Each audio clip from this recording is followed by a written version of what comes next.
Okay, so this is going to be so quick. Here we go. Let's go, baby. This is funny. So this it's a car, right? How long have we been going? Ages. Oh, I can't see. An An hour hour and 42. 42. That's our longest episode. And it's not like been fluff either. No. So we're actually going to have to go for it. Yeah. So there's a new car by Hyundai My favorite called company. the Ioniq 5. Okay, so this will become cool when you start to put photos in because I think it's actually a really interesting looking car. Main reason why I'm talking about it. So main competition is the VW ID4 and the Tesla Model Y, which we're all a bit more familiar with. There's two versions. There's a rear-wheel drive version, which is the base model, and it's got 225 horsepower and 300 miles of range. There it is. That's kind of cool. Yeah, if you can get a photo with the lights on, it has this really cool pixel theme, and all of the tail lights are like these cool square pixels. Yeah, okay. It looks really cool. Oh, Oh, yeah? here we go. Yeah, Yeah, okay. it looks really sick. Oh, like LED kind of. Yeah, and when you put the blinker on, it fills in the squares. Oh, that's cool. It looks really cool. I really like it. I think it's this is a company that's really just it's as you know we talked about Audi's EV ages ago. Yeah. And the consensus was that they're really just not doing anything interesting. Yeah. Whereas this company, although it seems like a boring company, Hyundai, Yeah. they are really trying to push the envelope with their cars. They're Yeah. putting out, Hyundai i30N, which is got crazy horsepower and sounds like a rocket. And And they So- have that big blue van too. I don't think that's OEM. Sorry. Yeah. He's talking about this skid van that we went and watched. yeah. Anyway. And We'll so put a photo down. they have an all-drive version, 320 horsepower, so it's additional 100 horsepower. It does 0 to 100 in a little over 5 seconds. It's okay. It's good for a Honda. And it's got 270 mile range on the all-drive version. All-drive version seems to have less range. I don't know if it's because the components... Takes a little more to drive it. Yeah, right. Yeah. If you can find a fast charging station, you can get 110 kilometers of range in 5 minutes, which Wow. is very impressive. It's better than a Ford F-150 Lightning. Yes, it has 5 seats. It looks a bit more like a hatch because it's a small transition, so it's kind of like a Q3. Yeah. And similar size to like a Honda CR-V, Toyota RAV4, blah, blah, blah. So it's like a sort of semi-four-wheel drive, Semi semi-hatch. SUV. Yeah. Yeah, that's right. And so Hyundai say they're going to come up with this whole new range, which is called Ioniq, which I think is going to be their EV range. And the EV6 will be the sedan, like full-size sedan. And then the Ioniq 7 will be the full-size SUV. I'm talking about the 5 at the moment, which should be out in 2022, next year. So it's got a pixel theme throughout the lighting, inside and outside. And so the brake lights are like these cool squares. Photos will just make this much more interesting. Those who are listening on audio, I'll explain it. It's got like these little square pixels, as if you were watching something in very low resolution. And they're kind of in a square pattern on the rear of the car. And then when you turn the blinker on, it fills in the squares so that they're completely illuminated. It looks really cool. Front headlights are kind of a similar motif. Even the mirrors have like little strips of pixels, which I think is really cool. Charging port where you plug it in, business as usual, but you can buy an adapter for an additional amount of money, and it basically sends electricity back in the opposite direction. And you can plug in, their example was you can plug in a compressor and blow up a beach ball. Yeah. At the beach or something like that, which is kind of cool. Not quite your work tools, like a... No.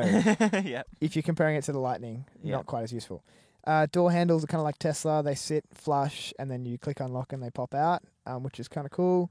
It's got quite a long wheelbase because it doesn't need to account for the engine in the front of the car. You can have very little overhang at the front of the wheels. Yeah, okay. And so what that means is you can spread the interior further out. Yeah. Right?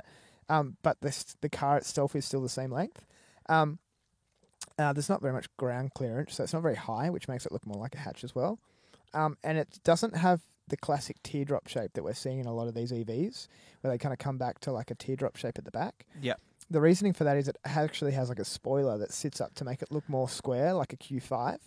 But the spoiler itself has totally open inside, and so the air can still follow the tear shape, but from the side, it actually looks like it's more square rear, which makes it look more SUV style. It's got a really strange, complicated, almost retro wheel design, in my opinion. A really interesting fact is it has a magnetic dashboard, and so you can stick reminder magnets on there or whatever you want. I assume it's meant to be to go with like car accessories that are magnetic or something. Okay. I'm not sure. It's a really minimalist interior. You can basically take, say we're in a car right now, you can take the whole center console in the front and you can slide the whole thing forward and back, Right. even like everything down at kind of knee level, Yeah. which is really strange. Yeah. There's more pixel motifs throughout the car, little elements of it that kind of follow Yeah. and flow throughout the car. And the gear selector is a column shifter, but instead of kind of moving the whole column like in a vintage American car, you just twist it and it assigns a drive, reverse, blah, Yeah. blah, blah. It's got a start-stop button. A bunch of EVs nowadays don't have that. They have so smarter technology that can sense when you want to go forward and back and stuff like that as to what you... Yep. the inputs that you put into the car. This one does have a start-stop button, and it has climate control, but you have to go in through the infotainment system to get to that, which is kind of clunky. Ah, yeah, true. Same with the heated seats. It does have heated seats, but it's clunky. You have to kind of go through to find that. It has two 10-inch touchscreens, one for the gauge cluster, one for the infotainment system. They're kind of put together, which kind of looks kind of nice. And it has a bunch of preloaded nature sounds that you can play. Yeah. That are Hyundai created. The gauge cluster looks kind of standard. It's got a few drive modes: Eco Sport, Snow, Normal. Yeah. And you can change these on the steering wheels. It's got paddle shifters, but we've spoken about this before. What does paddle shifters actually do in an electric car that doesn't have gears? Yeah. Well, it just changes the amount of regen braking. And so it feels as though there's more resistance, like you're in first or second gear. Yeah. And then you can also change it so it's like it's in fourth gear and it doesn't have much resistance going down a hill or whatever. And so that obviously, if you have a lot of resistance, that does create some regenerative braking and can help charge the battery. But it feels strange to drive. It has a really, really, really big sunroof slash moonroof. It doesn't open and it doesn't have any cross beams or anything. Okay. But it looks kind of nice.